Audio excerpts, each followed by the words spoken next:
Yemek adasına ve mutfağıma hoş geldiniz. Bugünkü tarifim dünyanın en çok satan köftesi unvanına sahip, IKEA'larda yediğimiz, çok beğendiğimiz, üzerindeki muhteşem sosuyla İsveç köftesinin yapımını göreceğiz.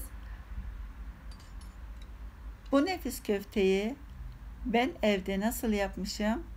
Dilerseniz hep beraber buyurun yapımını görelim. Yapımı çok basit. Yarım kilogram dana kıyma kullandım. Üzerine bir baş kuru soğan, 2 diş de sarımsağı el rondosundan geçirdim. Üzerine 2 yemek kaşığı galeta unu ekledim. 1 adet küçük yumurta kırdım. 1,5 çay kaşığı tuz ekledim. 1 çay kaşığı da karabiber. Önce şöyle bir karıştıralım. Yağsız dana kıyma kullandım. O yüzden üzerine 1 yemek kaşığı kadar zeytinyağı eklemek istiyorum.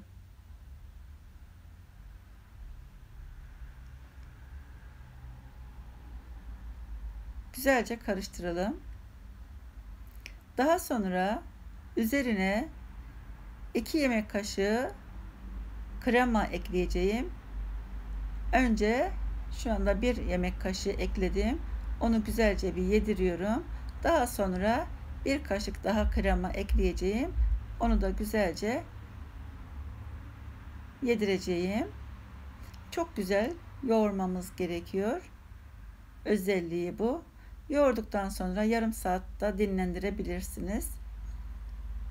Şimdi ceviz büyüklüğünde parçalar koparıyorum. Elimde güzelce yuvarlıyorum.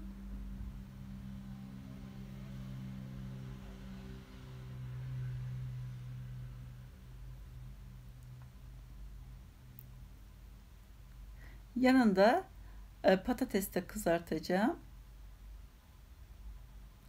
Biliyorsunuz patatesle servis yapılıyor. Gerçekten çok lezzetli bir menü.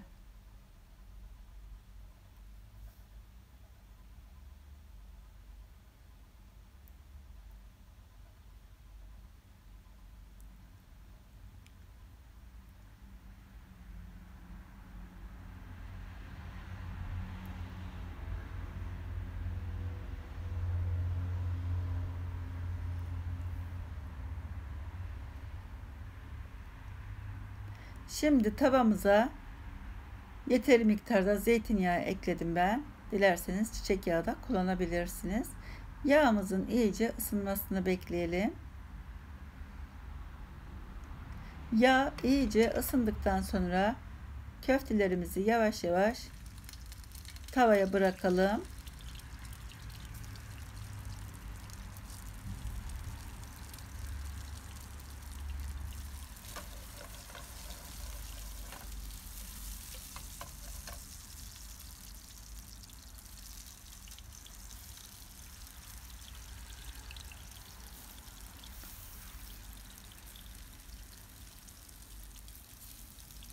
Orta ateşte güzelce her tarafı kızarana kadar pişirelim.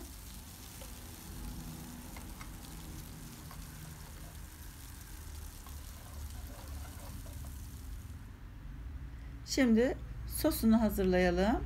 1 yemek kaşığı tereyağını uygun bir kabın içine aldım. Erimesini bekliyorum. Üzerine 1 yemek kaşığı dolusu un ekledim. Kavurmaya başladım unu. Unun kokusu çıkana kadar kavuralım. Şimdi yağ kendini bıraksın. Evet, görüyorsunuz. Yağ kendini bıraktı.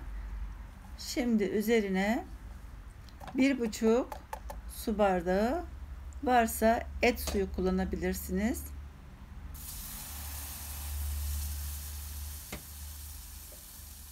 Bardak ölçüm 200 milimlik. 1,5 su bardağı et suyu kullandım. Güzelce devamlı karıştıralım. Pürüzsüz olması gerekiyor. 1 çay kaşığı karabiber ekledim.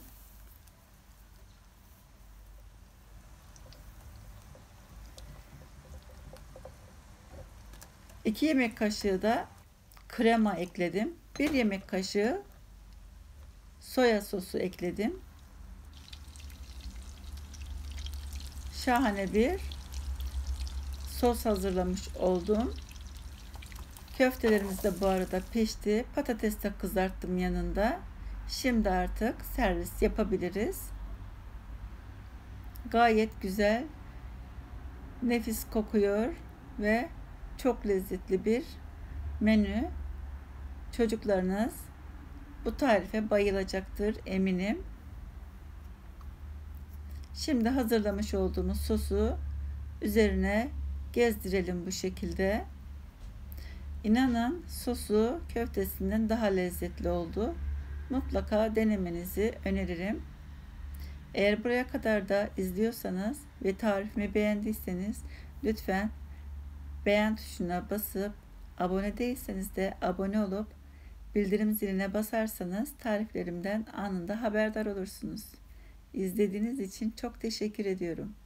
Başka tariflerde, başka videolarda görüşmek üzere. Hoşça kalın. Afiyet olsun.